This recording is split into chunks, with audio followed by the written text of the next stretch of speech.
सभी को जय जिलेन। प्राकृत की ऑनलाइन पाठशाला में मैं नेहा आप सभी का हार्दिक स्वागत करती हूँ। हम सभी का परम सौभाग्य पूज्य गुरुवर प्रणम सागर जी महाराज की मंगल आशीर्वाद एवं प्रेरणा से पाइया सिखा की पुस्तकों के माध्यम से ही प्राकृत ऑनलाइन पाठशाला से हम सभी घर बैठे अपने आगम की मूल भाषा को सीखने का प्रयास कर रहे हैं। और आइए आज की कक्षा में हम सीखते हैं कुछ प्राकृत की बेसिक चीजें। सबसे पहले होता है वर्ण।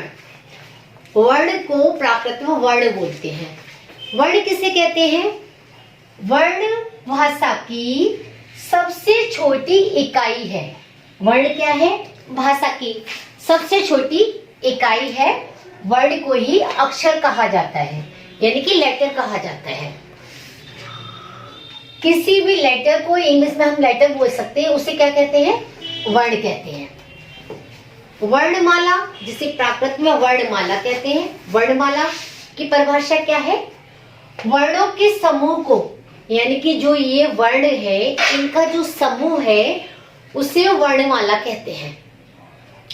शब्द, सार्थक ध्वनि समूह को शब्द कहते हैं। और प्राकृत में 4 प्रकार के शब्द पाए जाते हैं।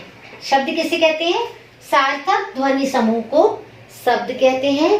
प्राकृत में 4 प्रकार के शब्द पाए जाते हैं। अकारान, आकारान, इकारान, ईकारान, उकारान और उकारान। अकारान किसे कहते हैं? अ से अंत होने वाले शब्द, आ अक्षर से अंत होने वाले शब्द, जैसे कि जिड़,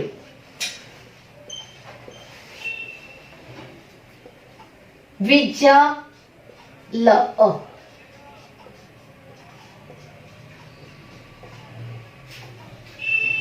आप इनका जो अंतिम अक्षर है उसे देखें। यहाँ पर क्या है अंतिम अक्षर? जिड़, यानी कि अ। विजा, ल, अ। ये आ लिखा है, इसका मतलब ये नहीं है कि जो भी शब्द आ से अंत हो, आ का मात्रा का जो अंत हो रहा है उसे अकारांत शब्द कहेंगे। ऐसे ही आकारांत, आ से अंत होने वाले शब्द जैसे कि विजा, ला, इन शब्दों के अंत में क्या हो रहा है? बड़े आ का उच्चारण आ रहा है, तो इसीलिए इन्हें आकारांत शब्द कहेंगे। अगला है इकारांत, ईकारांत। ई यानी कि छोटी ई तथा बड़ी ई से अंत होने वाले शब्द, जैसे कि जुवई,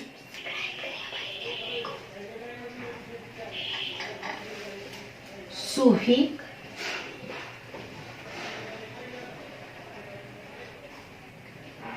ये क्या है? ये छोटी ई से अंत होने वाले शब्द हैं। यहाँ पर हम और भी शब्द लिख सकते हैं, जैसे कि नदी भी ले सकते हैं। कई शब्द हैं, नदी भी ले सकते हैं ना। बड़ी ई का अंत हो गया, बड़ी ई से अंत होने वाले शब्द। उकारान, उकारान, उ तथा ऊ से अंत होने वाले शब्द, जैसे कि यहां पर हम ले सकते हैं साहू,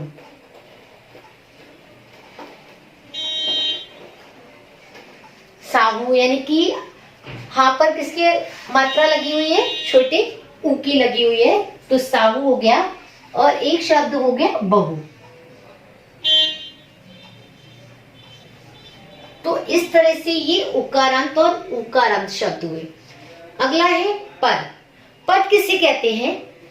वाक्य में प्रयुक्त, वाक्य में प्रयुक्त शब्द के व्यवहारिक रूप को पद कहते हैं। भाषा की सही जानकारी के लिए, यानी कि अगर हमें भाषा की सही जानकारी चाहिए उसके लिए संज्ञा, सर्वनाम, विशेषण, क्रिया तथा अव्यय पदों की जानकारी होनी आवश्यक है। संज्ञा, सर्वनाम, विशेषण, क्रिया तथा अव्यय पदों की जानकारी। अब ये क्या है? इनकी परिभाषा को भी हम समझ लेते हैं। संज्ञा किसी भी व्यक्ति, वस्तु, स्थान तथा भावों के नाम को संज्ञा कहते हैं। जैसे राम किसी का नाम हो गया, जयपुर किसी स्थान का नाम हो गया, कुर्सी किसी वस्तु का नाम हो गया, और ईमानदार यानी कि विभाव हो गया। तो ये क्या है? संज्ञा शब्द है। सर्वनाम किसे कहते हैं? जो शब्द संज्ञा के स्थान पर प्रयुक्त होते हैं। किसके स्थान पर प्रयुक्त होते हैं? संज्ञा, यानी कि इनके स्थान पर जो शब्द प्रयुक्त होते हैं उन्हें सर्वनाम कहते हैं। जैसे यह, वह, मैं, तुम, हम, ये सभी क्या है? ये सभी सर्वनाम शब्द है। यानी कि राम जाता है, मान के चलिए राम जाता है, और राम जाता की जगह हमने बोला वह जाता है, तो किसी के नाम की जगह यानी कि किसी संज्ञा की जगह हमने क्या बोल दिया? वह जाता है। तो यह हो गया सर्वनाम शब्द। यानी कि संज्ञा शब्द के स्थान पर जो शब्द प्रयुक्त किए जाते हैं उन्हें सर्वनाम कहते हैं।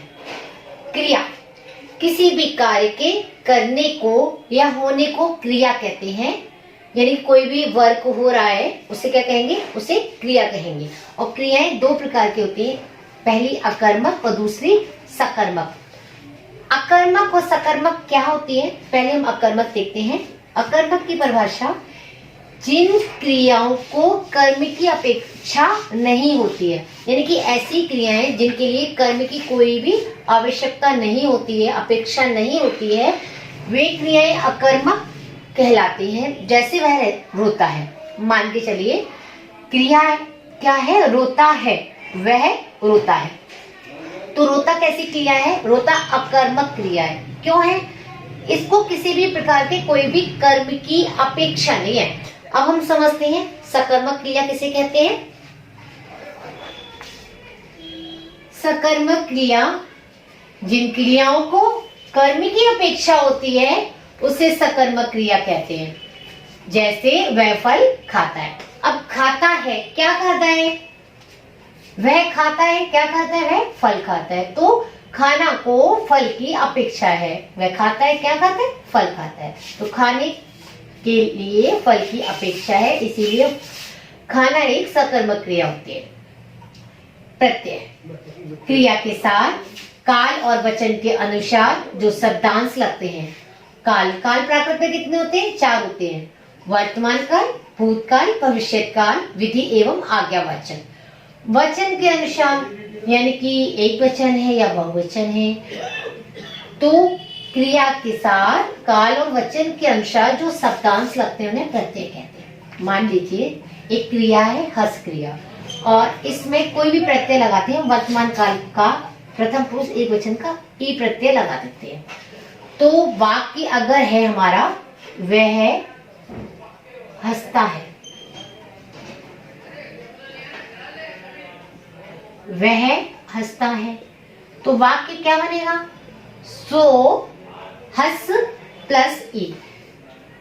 यह वाक्य वर्तमान काल का है, तो क्रिया हमने हंसना की हंस लगा दी, और जो प्रत्यय है वह ई लगा दिया। तो यह क्या होगा? काल के अनुसार और वचन के अनुसार हमने शब्द का अंश लगाया, और वही शब्द का अंश प्रत्यय कहलाएगा। अव्यय की परिभाषा बहुत सरल है।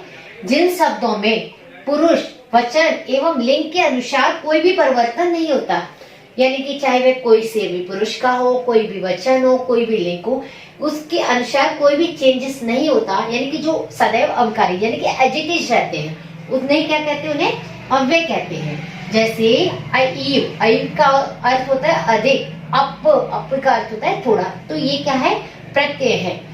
इनमें अव्यय शब्द है। क्या है ये? अव्यय शब्द है। इनमें वाक्य के अनुसार, पुरुष के अनुसार, वचन एवं लिंग के अनुसार कोई भी चेंजेस नहीं होगा। जैसे कि वह अधिक खाता है, वह अधिक खाती है, वे अधिक खाते हैं। तो चाहे प्रथम हो, चाहे लड़का हो, चाहे लिंग कोई भी हो, इनमें कोई भी चेंज नहीं होगा। अगला है वचन। शब्द के जिस रूप से उसके एक या अनेक होने का बोध होता है। शब्द के जिस रूप से उसके एक या अनेक होने का बोध होता है उसे वचन कहते हैं। और वचन कितने होते हैं? एक वचन और बहुवचन। यानी कि कोई भी चीज एक है या अधिक है। लता एक है, लताएं अधिक है, तो ये एक वचन और बहुवचन का जो डिफरेंस पता लगता है वह क्या होता है, वचन, पुरुष। बातचीत का संबंध जिस व्यक्ति से होता है उसे पुरुष कहते हैं। किसी भी पर्सन के साथ हमारी कोई भी डिस्कशन चल रही है उसे क्या कहेंगे, पुरुष कहते हैं। और पुरुष कितने होते हैं, 3 होते हैं। प्रथम पुरुष का अपर नाम अन्य पुरुष भी है, यानी कि इसका दूसरा नाम जो है अन्य पुरुष भी है। अगला मध्यम पुरुष और तीसरा है उत्तम पुरुष। तो पुरुष कितने होते हैं, 3 होते हैं। प्रथम पुरुष, मध्यम पुरुष, उत्तम पुरुष। प्रथम पुरुष कैसे कहते हैं, किसे कहते हैं, जिस व्यक्ति के संबंध में बात कही जाती है, जिस व्यक्ति के संबंध में बात, जैसे कि वह, प्रथम पुरुष के अंदर आता है वह भी आता है, यह भी आता है, ठीक है। तो वह जाता है तो उस व्यक्ति के संबंध में बात कही जा रही है, तो प्रथम पुरुष या अन्य पुरुष। मध्यम पुरुष, बात को सुनने वाला व्यक्ति, यानी कि तुम जाते हो, तुम सब जाते हो, तो तुम और तुम सब क्या हुआ, ये मध्यम पुरुष हुआ, है ना। तुम जाते हो, तुम सब जाते हो, ये कौन है, ये सुन रहे हैं, तो बात को सुनने वाला व्यक्ति। अगला उत्तम पुरुष, बात को कहने वाला व्यक्ति। उत्तम पुरुष में यानी कि मैं या हम दोनों या हम सब, ठीक है। तो बात को कहने वाले, मैं जाता हूँ, हम दोनों जाते हैं, हम सब जाते हैं, ये क्या है, ये बात को कहने वाले व्यक्ति हैं। इस तरह से ये उत्तम पुरुष, मैं, हम दोनों और हम सब उत्तम पुरुष के अंतर्गत आएगा, हम दोनों या हम सब, ठीक है। तो इस तरह से ये बेसिक जानकारी आज आपको इस वीडियो के माध्यम से दी जा रही है, और आशा करती हूँ आपको ये सभी जितनी भी परिभाषाएं हैं वे सभी सरल रूप में समझ में आई होंगी। आगे की वीडियो में आपको पाया सिक्का भाग 1 का अभ्यास 1 सिखाया जाएगा। अगर आपको ये वीडियो अच्छी लगी हो तो आप इसे लाइक और चैनल को सब्सक्राइब करें, जिससे आपको जो मेरी नेक्स्ट वीडियो डाली जाएगी आपको जल्दी से एक बार में आपको उसका इंडिकेट हो जाएगा। तो चलिए इसी के साथ मैं आप सभी से विदा लेती हूँ। जय जिनेंद्र।